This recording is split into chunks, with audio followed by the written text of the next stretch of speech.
Hey everybody, it's Rod with Civil Advantage Firearms Training. I wanted to do a quick educational video, and today I want to do a video on the relationship or lack thereof between civilian firearm ownership and domestic violence in Canada. And the reason why this is so important to me and why it seems to be so important to the anti-gun crowd or the pro-gun control crowd is that during the passage of Bill C-19, so that was the bill to end the long gun registry, as that was making its way through the House and then eventually was in the Senate, I did watch all those Senate hearings, and I was quite impacted by that because you had a lot of testimony on the pro-gun side, or a pro-gun control side, pardon me, from women's groups and victims organizations and so-called public safety experts. And the women's groups and the safety experts, their assertion was that if the long gun registry was ended, it would impact the safety of women and families in Canada. And that's a really strong assertion, and I have a family, and two of them happen to be women, so I'm interested in the safety of women also. And so what I did was, unlike most Canadians, I sat down and I spent a few hours reading. And all the information, oddly enough, was right there at my fingertips. You know, people really don't have an excuse anymore. You have the complete mass of all knowledge in the world at your fingertips inside your home, which is the internet, right? We never had that when I was young. So really not much of an excuse, but I know everybody's busy. So here's the thing.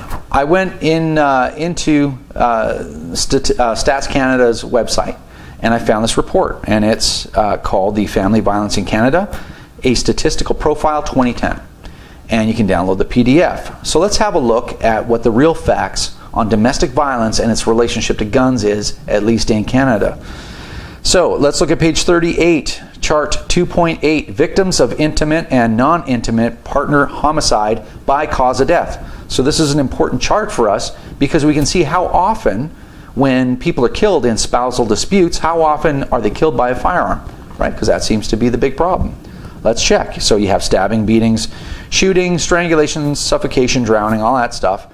And here, if we look at shooting, 21% of the time in 2010 by a firearm. What does that tell you? That tells you that 79, almost 80%, basically 80% of the time, people didn't use a gun. And imagine how many guns were available. Who even knows? You know, some people think that 5 million Canadians possess guns today. And there's 2 million of us that have licenses for them. 5 million, maybe even more. So there's a lot of guns out there. So how many people is that? Well, 86 people died in spousal homicide in 2010, and 21% of that is 18 people. So hardly a massacre, a yearly massacre, a yearly culling. Now, if that's your mother or your sister or your daughter, it's serious business. If it was mine, it would be serious business too. But here's what I'm saying. I'm saying that I am okay. This is my idea. I'm a little weird like that. I'm okay if someone hurts my family like that, for all the responsibility for that act to be put on the shoulders of the person that did it. And I know I sound crazy sometimes, and I can do that. But right now, with gun control and proposed additional gun control measures and the preservation of the gun control that we have today, basically here's the net effect. When a gangster shoots up a mall in downtown Toronto, the responsibility for that shooting, for that crime, is spread evenly across the shoulders of every gun owner in Canada. What an inflammatory thing to say. Do you have any evidence of that, Rod? Or what's the deal there? Well, let me tell you this. When the gun registry came into effect, there's a lot of people that had guns. They either couldn't get a license or they just didn't know how to do it. Let's take the old hunter. Okay, so the old hunter, guy 80 years old, had a gun since he was 14 years old. He's got an old shotgun in the closet. Gun registry comes into effect. When the firearm, not just the registry, but when the Firearms Act came into effect, it became a criminal offense to possess a firearm without a license. So so you understand how that works, the Firearms Act made it a criminal offense to possess a firearm, and the PAL, the license, is your permit to break the law. That's how the law works.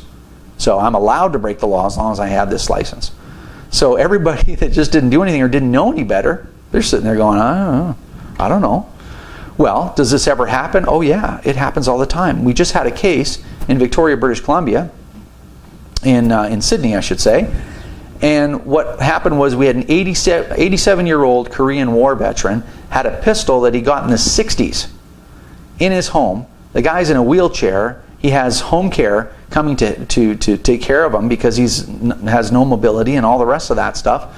Well, the home care people, I guess, were rifling through his stuff. God knows even know why they would do that. But anyway, they're going through his things, and they find this pistol. And what do? They call the RCMP. What does the RCMP and the Crown do? They want to press charges. Minimum mandatory sentence of 3 years because it was a pistol, but it was a little bit too short, therefore prohibited. Minimum mandatory 3 years in prison. Mandatory minimum, man. It's mandatory, right? There's no. So for him at 87 and in poor health, it was a life sentence basically. But the system really came through. I mean, the Crown and the judge or whoever, these guys all got together and they decided not to send this man to jail. Here's the thing. Lynn Henshaw was his name, and Lynn never threatened anybody. He never beat anybody. He never shot anybody. He didn't do anything with that firearm. But the hangover from École de Polytechnique, or the shootings in downtown Toronto, or the shootings at Dawson College, the hangover for that, the people that did those crimes, now turned him into a criminal. But for some reason, people don't think about it that way. They don't take the time to understand the facts, read them, internalize them, and go, hang on a second, what we're doing doesn't change anything with the criminals, and it takes people like Lynn Henshaw, and we're going to put this guy in jail? So anyway, I'm going to get back to this in a second. Let's look at another table. Table 2.5. This is victims of police-reported violent crime by intimate and non-intimate partners and the most serious weapon present. So this is people that are in situations of domestic violence where a weapon either isn't present, or if it is, what percentage of the time was it a certain weapon? So let's look. Victims of spousal violence, firearm, 1% of the time. I mean, we're talking 48,000 known incidents. 1% of the time there was a firearm present in this offense. Victims of dating violence, firearm, 1%. Victims of intimate partner violence, firearm, 1%. 1%. And in fact, if you pulled out the calculator and you were dedicated enough, all the numbers are here, and you worked all the numbers backwards, they rounded up to 1%. So, don't confuse me with the facts. Yeah, I think I will. If the facts are confusing for most people that are anti-gun or pro-gun control, I'm sorry that it's confusing for you. But the facts are here. It's the government's own numbers.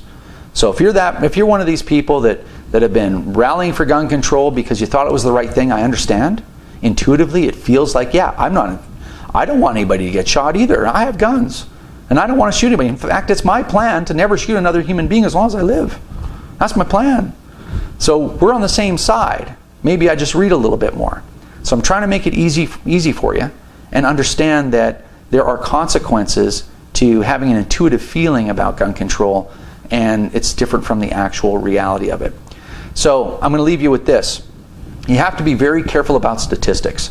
I was looking on the Coalition for Gun Control website tonight. Their site has been down all day. I don't know what's going on. Maybe they have such a lack of support they can't even keep the site up anymore, and I wouldn't be surprised, because somewhere on that site, and yeah, I'm telling you right now, I don't have the real numbers because I couldn't get on there. But I remember seeing something, and right now I'm going to put the real numbers if I can find them here. If not, they're not going to be there. And I will put the link in the description box. But there was some statistic like 70% of the firearms used in spousal violence are long guns. So you guys know what the real numbers here are, right? Okay, spousal homicide, like 18 people with a firearm. So now they throw out statistics like 77%. And of course, to you and I, we're like, 77% long guns. We need a long gun rate. We need to do something about long guns. Think of 77%. But you're like, 77% of what? So those are the questions you need to ask yourself, because I can play the same game. How about, here's one that should just terrify you and should drive you straight to the polls to vote for gun control. 100% of gun crimes involve the use of a firearm. 100%. So, I mean, anyway, I think all I'm trying to say is be a little more of a discerning Canadian. gun control and laws like this that victimize regular people that are the guardians of this country. They're the strong people that can stand up and go, no, I'm not going to let anything happen to my neighbor, or I'm not going to, dictate to somebody else how to live their lives. These are the good Canadians, right? I was born here, and I kind of like Canada, to be honest with you. And I don't want to see this erosion between citizens. I don't want to see the erosion of the social contract that's going on right now. I don't want to see the erosion of the relationship between civilians and law enforcement, civilians and government, civilians and the Crown. I don't want to see that. So that's why I'm making the effort to make videos like this. So I hope it helped. I hope you sort of enjoyed it. It's dry stuff.